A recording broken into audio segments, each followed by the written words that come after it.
Chapter 66, when I can find it. Chapter 66.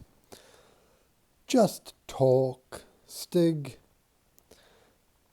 Spring winds howl outside the tent.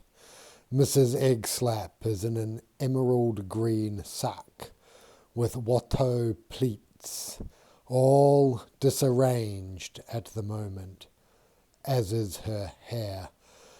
A stout candle of Swedish wax burns in a candlestick of military design. To Thornfinn Karlsefni's settlement at Hop, relates Stig, who in lieu of smoking a stogie has begun to inspect his axe blade for flaws perceptible to him alone. At the mouth of one of the rivers of Vineland, the Skraelings come to trade pelts for milk. What they really want are weapons, but Karlsefni has forbidden anyone to sell them. Upon the second visit, Karlsefni's wife, Gudrid, is inside the house, tending Snorri, the baby, when despite the new palisado and the sentries, a strange, small woman comes in, announced only by her shadow, fair-haired, pale, with the most enormous eyes Gudrid has ever seen, and asks, "What is your name?" "My name is Gudrid," replies Gudrid. "What is your name?" "My name is Gudrid," she whispers, staring out of those eyes. And all at once there is a violent crash, and the woman vanishes. At the same instant, outside, one of the Northmen, struggling with one of the Skraelings who has tried to seize his weapon, kills him. With terrible cries, the other Skraelings run away. The Northmen decide not to wait their return, but to go out to them upon the cape. The sea roars against the land. The sea wind bears away the cries of the wounded. Blood leaps, men fall. Most of those slain are Skraelings, their bodies splayed and vaporous in the cold. None but Gudrid ever saw the woman whose first visit announced this first act of American murder and the collapse of Vineland the Good. In another year, Karlsefni's outpost would be gone, as if what they had done out upon the headland under the torn banners of the clouds were too terrible, and any question of who had prevailed come to matter ever less as days went on, whilst the residue of dishonour before the gods and heroes would never be scoured away. Thereafter they were men and women in despair, many of whom, bound for home, miscalculated the route and landed in Ireland, where they were captured and enslaved. Oh, Stig! These are the tales of the westward escapes, of Helgi and Finnbogi and Thurston the Swarthy and Bjarni Herlufsson, rogues and projectors and fugitives. They went without pretext, no Christ, no Grail, no expectation beyond each day's turnings, to be haunted by ghosts more material, less merciful than any that left at their backs. They found here, again, as in Greenland and Iceland, firths and fjords, Something immense had harrowed and then flooded all these coasts.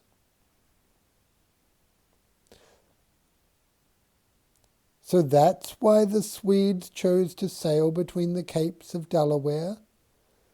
They thought it was another fjord. You fellows do like a nice fjord, it seems. Instead, they found Pennsylvania. Some surprise. Some surprise. Stig?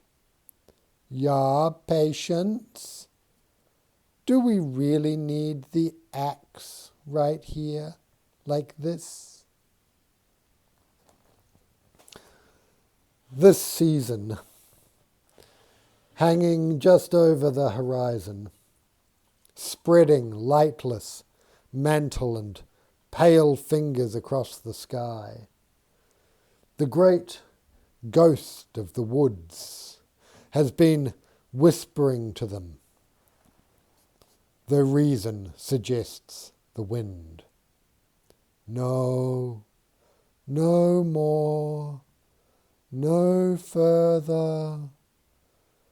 Such are the words the surveyors have been able to bring to their waking bankside from this great fluvial whisper. Reminds me of a lass from Escombe, remarks Dixon.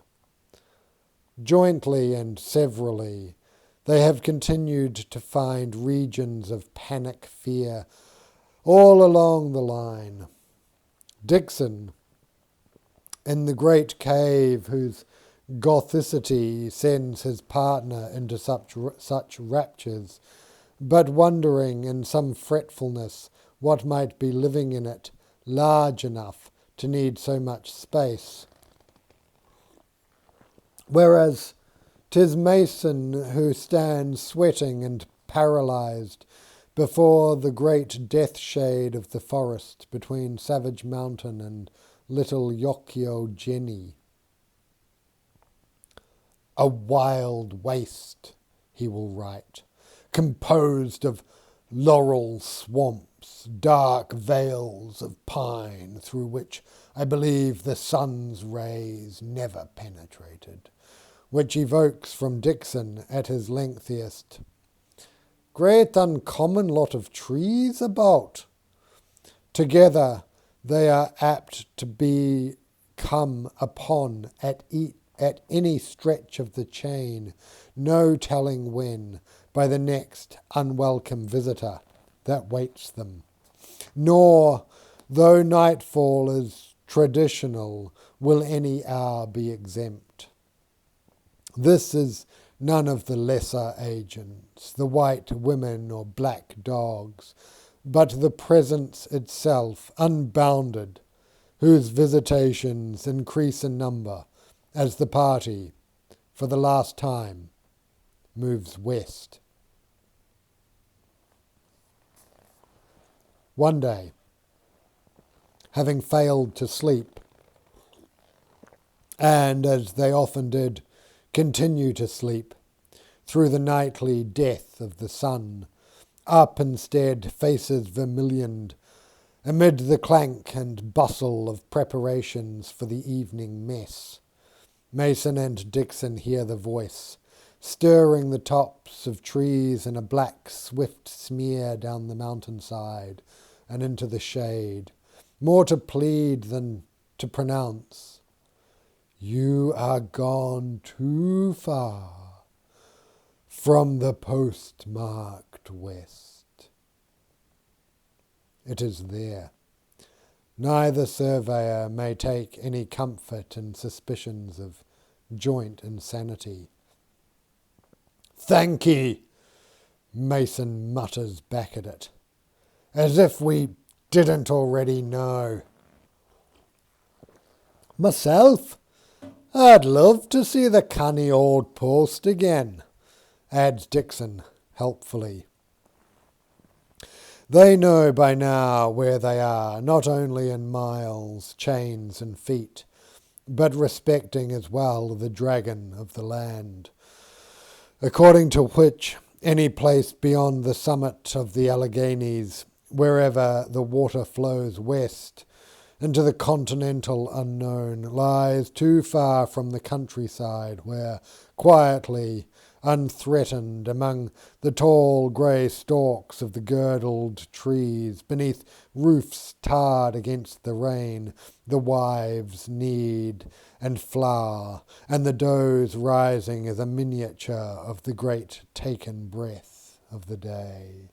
And where voices in the wind are assumed into the singing of the congregations, the wagons rumbling upon the roads of packed and beaten earth, the lowing, the barking, the solitary rifle shot, close to supper time, from over in the next valley. Here the surveyors, as many of the party, have come away, as if backward in time, beyond the range of the furthest spent ball of the last friendly Pennsylvania rifle. The implication of the ghostly speech is clear to them both. They will soon be proceeding, if indeed they are not already, with all guarantees of safety suspended. As if whatever spared them years ago at sea were now presenting its bill. Here, the next interdiction, when it comes, will be not with the clamorous stench of sea battle, but quieter than wind, final as stone. Abdominal fear and thoracic indignation at the same moment visit both surveyors. To have come this far, and yet, by the scale it has assumed, the denial is so clearly meant to be heeded. Be they heedful or not, 1767 will be their last year upon the line. Conditions hitherto shapeless are swiftly reduced to certainty. Having waited upon Sir William Johnson to negotiate with deputies from the Six Nations assembled at German Flat upon Mohawk as to their continuation of the line beyond the Allegheny crest, the surveyors loiter week upon week in Philadelphia, drinking at clubs, dancing with city belles at shore parties, along the sand beaches, playing two-handed whist, their judgment in everything from fish to pipe fellows grown perilously unreliable, as the air oppressively damp. Howbeit, they get a late start this year, not reaching the Allegheny front until July, a full year since they left off their progress west. Sir William Johnson is to be paid £500 for his trouble.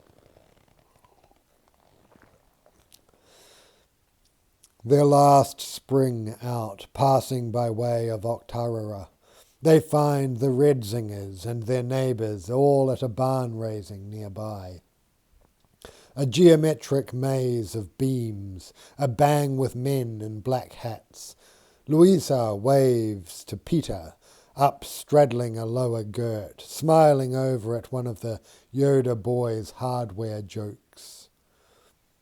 Mason and Dixon drop ceremonial plumb lines here and there, and Captain Zhang pronounces the location acceptably within the parameters of his Luopan. He has rejoined the party after a mysterious absence over the winter, during which the cobra brain pearl he had shown them has deflected at last the will of the Jesuit. Through its influence, there had appeared in Padre Zarpazo's path an irresistible offer to travel to Florida and be one of the founders of a sort of Jesuit pleasure garden, of dimensions unlimited by neighbouring parcels, though the topic of alligators has so far adroitly remained unaddressed. There are parsnip fritters breaded fried sausages, rhubarb dumplings, souse and horseradish, ham and apple schnitz and knepp, hickory nut cake and choufli pies. Armand, bravely spruced up, even drops by, though his heart, he will assure anyone who asks, is desolated. With a strangely festive pudding he is whisked together, loaded with currants, candied violets, dried apricots, peaches, and cherries chopped fine with almonds and rejuvenated in raspberry brandy. He is surrounded immediately by various small children. Louisa leads her husband over by the hand with the sacred finger, and the men meet formally at last. Armand finds himself looking upward at this very large German, who continues to grip the equally oversized hammer with which he has been whacking at beams and plates all day, meanwhile regarding Armand as a boy might a bug, or perhaps... "How is the duck?" Peter blurts. "She told me about it. Louisa." Armand almost blurts back, "The duck is excellent," but wagering it is a religious question, replies, "I see the duck seldom of late. Perhaps by now she has taken in her charge so many other souls as troubled as my own, that there remains less time for me. Perhaps, as she has continued upon her way, I have even passed altogether from her care. But time, surely, by now, no longer matters to her." Peter, now curious. "No longer passes the same way, I mean." The Frenchman shrugs. "Yet we few, fortunate objects of her visits, remain ever tight in time's embrace," sighing, as if for the duck alone. She then enters and leaves the stream of time as she likes. Louisa, tossing her eyes vigorously skyward, slides away to attend to an oven-load of loaves and biscuits. The lads, whose flow of saliva has begun to escape the best efforts of their lower lips to contain it, proceed to eat their way from one end of a long trestle table to the other, through hams and fowl, custards and tarts, fried noodles and opossum a la modes, all the while deep in discourse upon the deepest topics there are.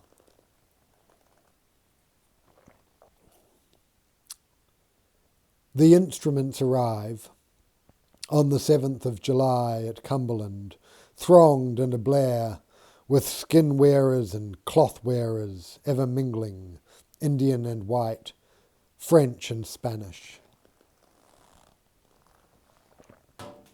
Ladies pack pistols and dirks, whilst coarser sisters prove to be saintlier than expected. Poisoned by strong drink, pioneers go bouncing cheese and skittle-wise from one pedestrian to another, raccoon tails askew, daring hooves and wheel rims, and the impatience of a street full of business folk who must mind their watch time, often to the minute, all day long.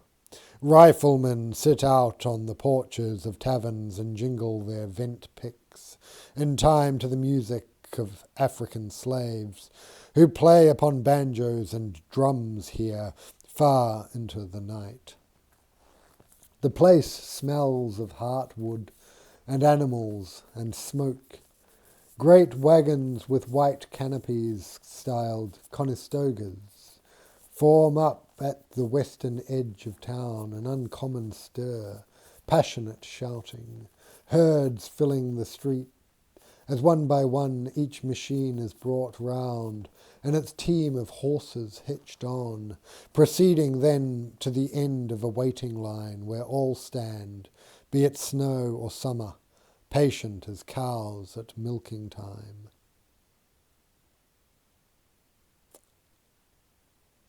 Thing about out here, cackles Thomas Cressap when they go to pay him a visit, is it's perfect. It's that damn utopia's what it is, and nobody'll own to it.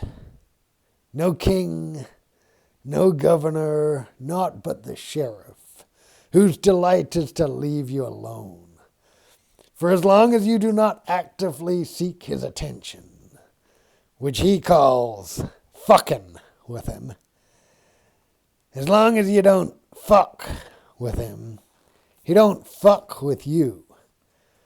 Something, huh? About as intrusive as authority ought to get, in my own humble opinion, of course.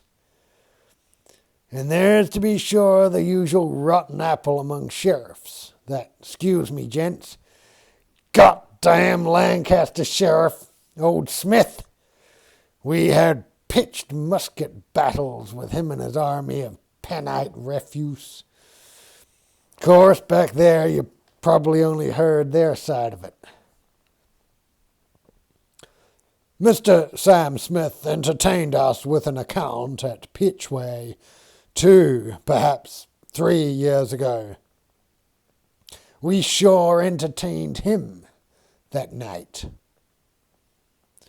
Said it was 55 to 14. Close enough. Called you the Beast of Baltimore. That I was, and the Maryland Monster as well, and I'm even more dangerous today than I was then. For there's little I fear in this world, and nothing I won't undertake, long as these damn knees don't betray me, that is. Ask any of these louts how I do with a pistol, eh? He produces a highwayman's model with a short, rounded-off grip and a 12-inch octagonal barrel. All flash, you say, meant but to strike fear. I didn't say that, says Mason. Nor I, adds Dixon. Here, you, Michael's one. Get out there about to the first fence and throw this. Here, this jug up in the air for the old Bible patriarch. That's a good boy. But it's full of... But it's full of whatever your name is. Now, we don't want to bore our guests, do we? With the details of the tax laws and how they differ as between the two provinces. So just get your wrong side of the creek arse out to that fence. The boy is running, already halfway there. Cressap gazes after him. See that attitude? Don't know where he gets it. Just as happy to have a sheriff about, if you want the truth. I thought I was an untamable kid, but that young Zack there... Ready, Grandpa? Patch, ball, grease, rod, powder fine and coarse, all in a strange blur. The fastest loading job anyone here, including the Reverend who's seen a number of them, can recollect. Heads up! Hollers Cressap. The jug sails slowly end over end in an arc skyward as Cressap, arms straight, aims, tracks and fires, whereupon, being struck, the jug explodes in a great ball of flame whose wave of heat fans their astonished faces. Samuel Smith tell you about that one? That army of his started off with 85 men, but 30 ran away after the first couple of these jugs exploded, so it was more of an even fight. I took a few precious breaths to cure myself, curse myself for ever settling so close to the limits of Maryland.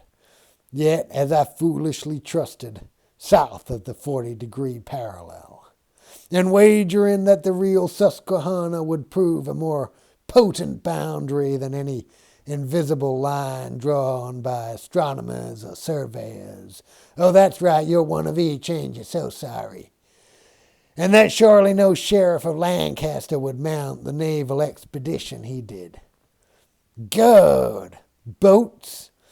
There was sailboats and there was rafts. There was bateaux oared by matched 26-man African slave crews. There was even sailing ships out there upon broad Susquehanna that night in the dark of the moon, 30 years ago now, but I'm no closer to forgetting it. For most of the settlers about, and the places they'd come from, troops of horsemen upon the roads late at night were far from rare. But being invaded out of that midnight river by a small brigade, betrayed by me own boundary line, as you'd say, taken by total surprise. I suppose once in every lifetime it's necessary. They descended upon my land with all the pitilessness of an army in full sunlight, and proceeded to build a camp and dig in to obsess us. And 'twas my young Daniel who was hero of the battle. The younger Cressap, now 40, who's been eating enthusiastically through, though in silence, pauses and shrugs. Active sort of lad, his father says. Ran about making one mistake after another. They catch him, set him out of their way. When they're not looking, he finds their powder, wraps what he can in his handkerchief, throws it in the fire. Daniel grimaces, shaking his head. Dove for cover, waited, nothing. The handkerchief got a little charred. Then they were really angry. What a sight they made, trying to retrieve that powder out of the fire, everybody waiting for some great blast. I didn't know if I should be laughing or pleading for my life. 'Twas their call, as it is ever. Our house burned down. One of us murdered with his hands in the air. Father and son are exchanging looks. The rest dispersed into the woods. They took me back across Susquehanna to stand trial in that dismal... Let me put it this way. If America was a person and it sat down, Lancaster town would be plunged into a darkness unbreathable.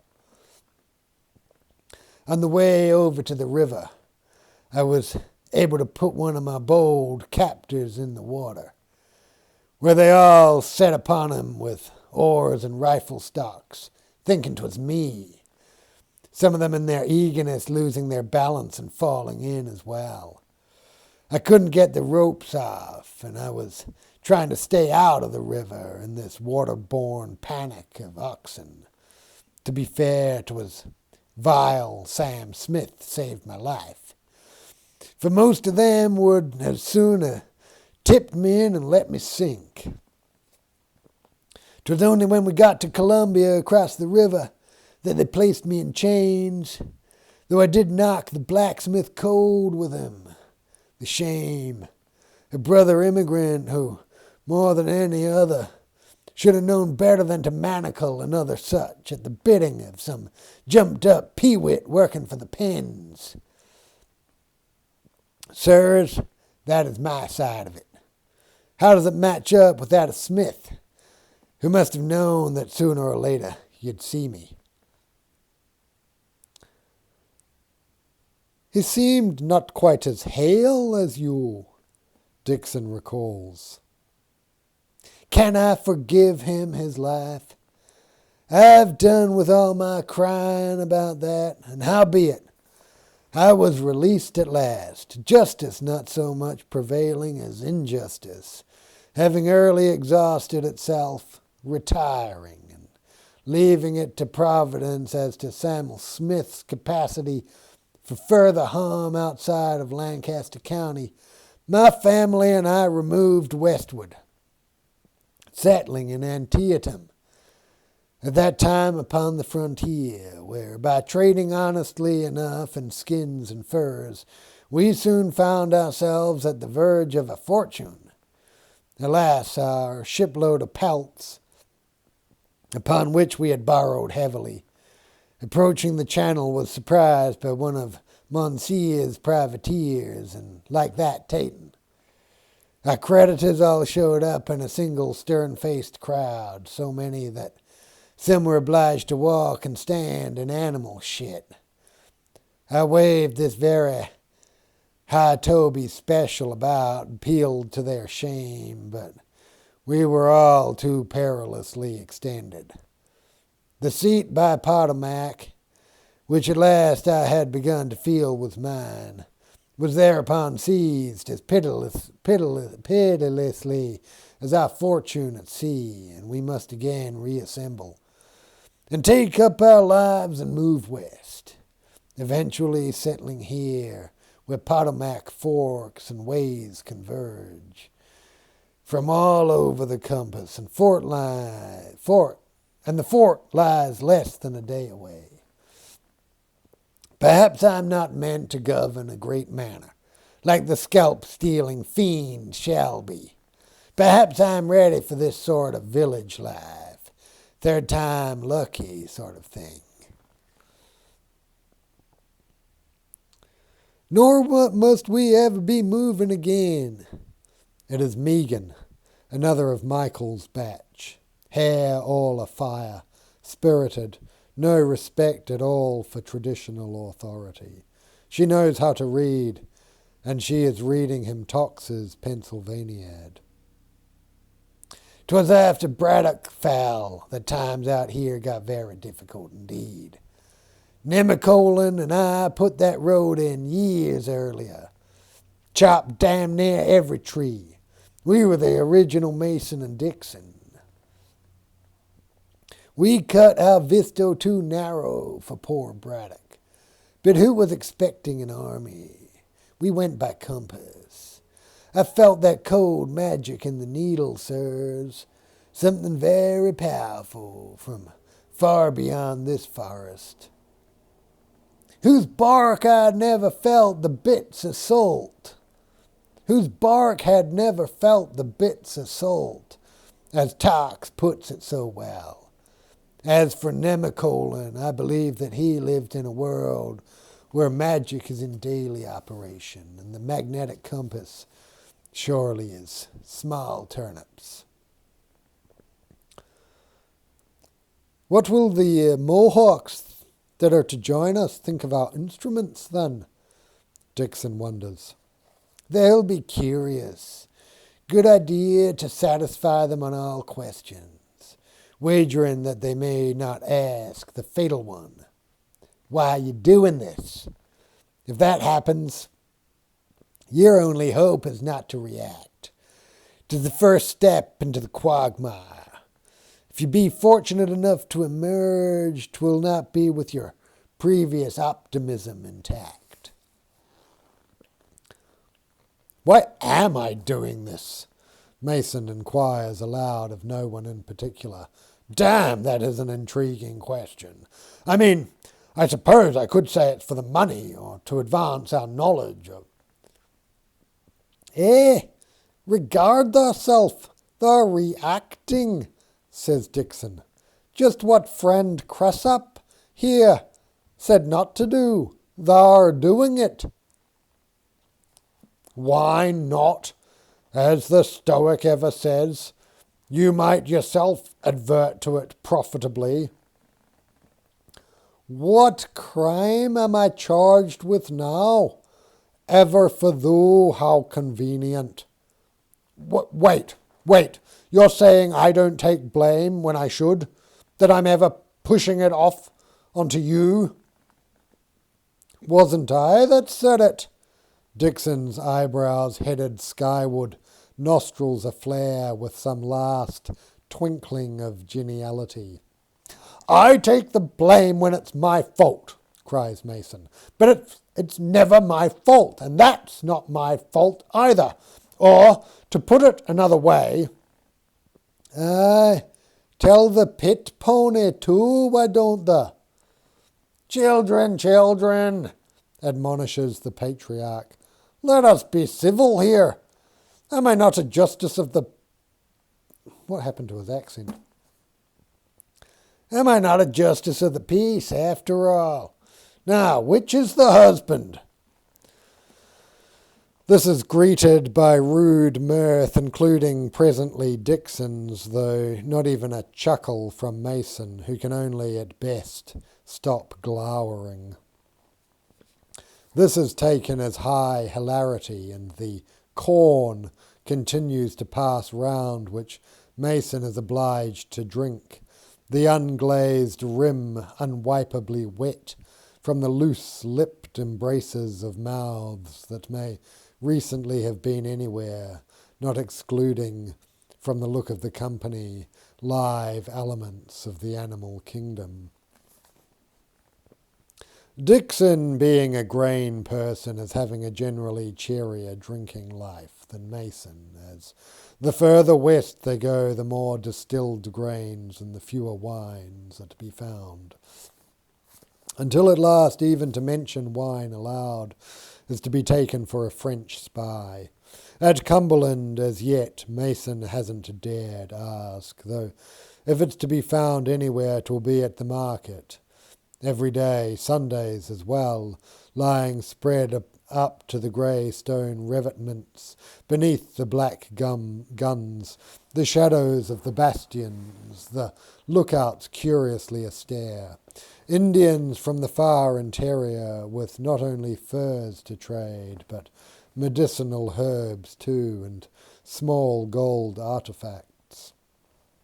Drinking cups, bangles, charms.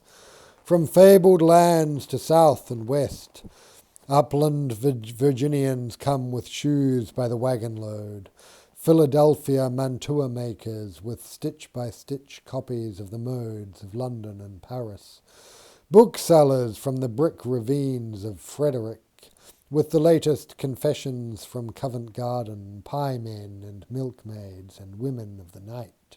Life stories spread upon blankets, chuck farthing games in the ditch, everywhere sounds of metal, a clang in the forges, squeaking rhythmically in the mud street, bells in the church, iron nails poured in jingling heaps, specie in and out of purses. The skies are biblically lit, bright yellow and slate blue and purple, and the munitions wagons, whose horses in a former life were humans who trafficked in land, pass going and coming, laden and empty, darkly gleaming in long streaks down their sides, from what storm light the condition of the sky will allow. Dogs run free, feel hungry and accordingly impatient, often get together in packs and hunt.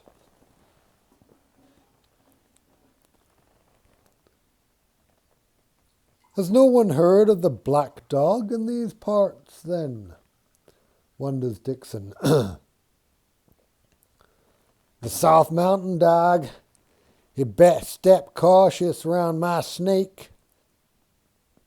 Here's £50, says your snake won't last a minute with my Ralph. Done you, bugger. No one, of course, is asking the dogs, who would prefer to sleep or a good meal. But these packs are running according to different plans.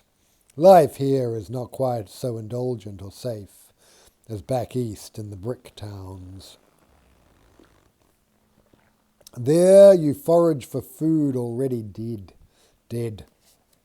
Here they encourage you to answer to the wolf's commandments, to kill what you eat and eat what you kill, and somehow to try to resist the jackal within, ever crying for carrion.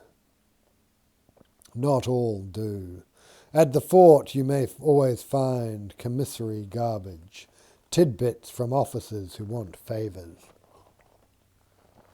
More temptation than a dog ought to resist. Every dog upon the post at one time or another has succumbed. This helps enhance the harmony within the pack, for they are sharing a sin. Snake, who has a reputation as a ratter, is less fond of eating his prey than of killing them. Chasing rats is a good pastime, combining speed and the art of getting a step ahead, as well as perfecting solitary fighting skills, for he cannot depend on the pack being there every time he might need it so. And he figures that if he can slay a rat, he can slay a squirrel with no trouble. Up a tree, down a hole, the idea being never to let it get there, to interdict. When Mason approaches him in a friendly way, he decides to trust him, rather than take the trouble to bare his teeth for nothing. All about the humans and their children come and go, eating upon the run, flirting, having disputes about money. The scents of food and small fires and other dogs are everywhere. "Hello, Snake." The man down on his haunches, keeping a fair distance, no wish to intrude. Snake raises his head inquiringly. "I'm assuming that Norfolk Terriers, like other breeds, maintain a web of communication among them, and I was but curious after the whereabouts these days of the learned English dog, or as I believe he is also known, Fang." Snake ponders. His policy with strangers, indeed with his very owner all these years, being never to reveal his own power of speech, for he's known others, including the credulous Fang, in fact, who have trusted humans with the secret only to find themselves that very evening in some assembly room full of smoke and noise and no promise of dinner till after they've performed. Not for Snake, thank you all the same. Something must be getting through by way of his eyebrows, however, for the man is now smiling lopsidedly, trying to seem cognizant. "You are said to be fond of rats. Our expedition chef, Monsieur Allegre, is preparing, as we speak, his world-famous Queue du Rat au Haricot, if that be any inducement." More like an emetic, Snake thinks, but does not utter. Fond of rats? Who is this idiot, anyway? "All I'd require would be a nod, after I say, 'Has he gone north? South? You haven't nodded. East? Then only west remaining. I'll take that as a nod, shall I?" "Mason!" Dixon looming, vaporous of ale, the bright glacis behind him. "Are they quite comfortable with the logic of that?" The man grumbles to his feet. "Snake, Snake, Snake, if there remained a farthing candle between us and Monongahela yet unsnuffed, be certain ensign enthusiasm here would find and snuff it. Yes, once again, Dixon, you have saved me from my own poor, small hopes. How relentless. Thanks ever so much." "Happen thy impetuosity be no candle, rather an ill-considered fire." From watching humans out here over the course of several winters, Snake recognizes between these two a marked degree of acidity. They walk away now, gesturing and shouting at each other. Snake puts his head back upon his paws and sighs through his nose. Old Fang. Who, after all, could claim to know Fang's true story? Some saying he did it to himself, others blaming the humans who profited from his strange abilities. 'Tis not Snake's way to inform on another dog, and withal, who knows what that human was up to, wanting to see him after so much time. The surveyors face each other before a hazy ground of blue distance and ascension, the blue silences that await them.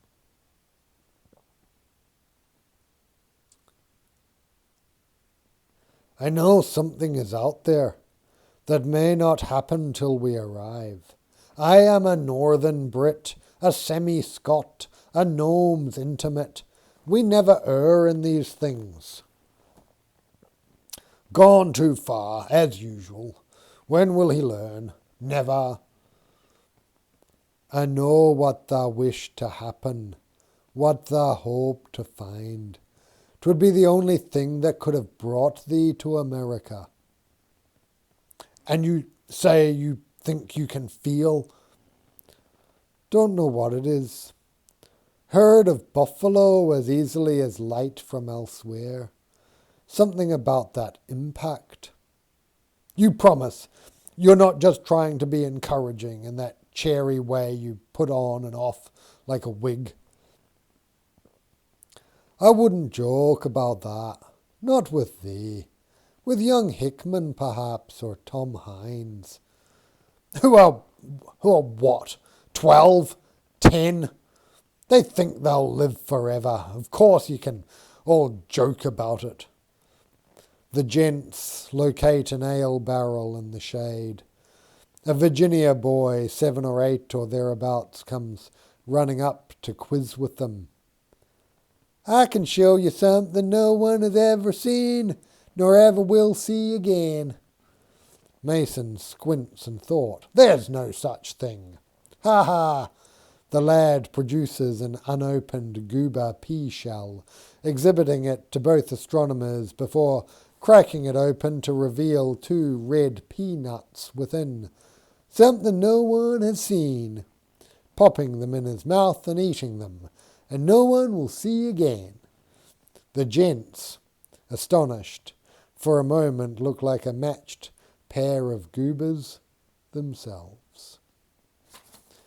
End of chapter.